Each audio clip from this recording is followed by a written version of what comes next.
अशोचानम् अन्वोषाचत्वं प्रज्ञावादनं च भाषेसे गतानसून अगतानसूनं च अनौषोचतनि पंडिताः। भगवान श्री कृष्ण अर्जुन से कहते हैं, तुम जिनके लिए शोक कर रहे हो वो वास्तव में शोक के योग्य नहीं है, फिर भी तुम ज्ञान की बातें कर रहे हो। सच्चा ज्ञानी न जीवित व्यक्ति के लिए शोक करता है और न ही मृत व्यक्ति के लिए, क्योंकि वह आत्मा के शाश्वत स्वरूप को जानता है।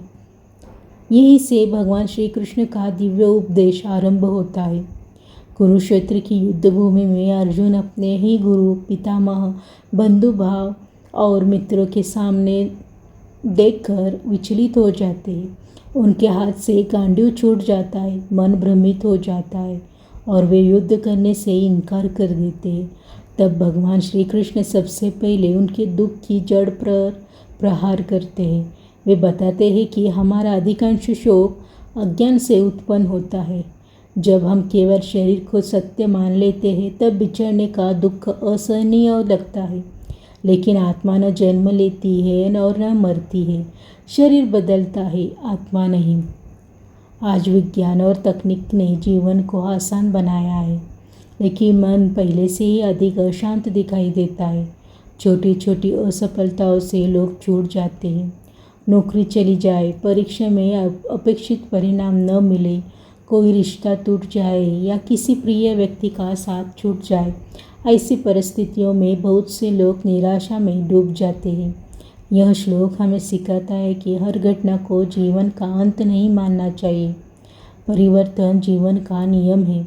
जो आज है वह कल बदल सकता है। इसलिए कठिन समय में विवेक होने के बजाय धैर्य बनाए रखना आवश्यक है। आज सोशल मीडिया पर हम दूसरों की सफलताओं को देखकर अपने जीवन को कमतर समझने लगते हैं। तुलना, ईर्ष्या और अपेक्षाएं मन को अशांत कर देती है। श्री कृष्ण का संदेश ये कि सच्ची शांति बाहर नहीं, भीतर के ज्ञान से मिलती है। यह श्लोक यह भी नहीं कहता कि मनुष्य को कभी दुख नहीं होगा। अर्जुन भी दुखी थे। संदेश यह है कि दुख में डूबकर अपने कर्तव्य और विवेक को नहीं खोना चाहिए। जीवन ने अपनाने की योग्य सीख इस श्लोक के द्वारा। दुख आने पर तुरंत निर्णय न ले, पहले मन को शांत करें। हर परिवर्तन को अंत नहीं, एक नई शुरुआत समझे। भावनाएं महत्वपूर्ण है, लेकिन उनसे ऊपर उठकर सही निर्णय लेना भी आवश्यक है। अपने कर्तव्य से पीछे न हटें, चाहे परिस्थिति कितनी भी कठिन क्यों न हो। आत्मज्ञान, धैर्य और विवेक जीवन की सबसे बड़ी शक्ति है। भगवत गीता का यह पहला उपदेश हमें सिखाता है कि जीवन में शोक स्वाभाविक है, लेकिन शोक में डूब जाना उचित नहीं। सच्चा ज्ञानी वही है जो कठिन परिस्थितियों में भी धैर्य, विवेक और अपने कर्तव्य को नहीं छोड़ता। यदि हम इस श्लोक को जीवन में उतार ले तो हर कठिन परिस्थिति का सामना अधिक साहस, संतुलन और विश्वास के साथ कर सकते हैं।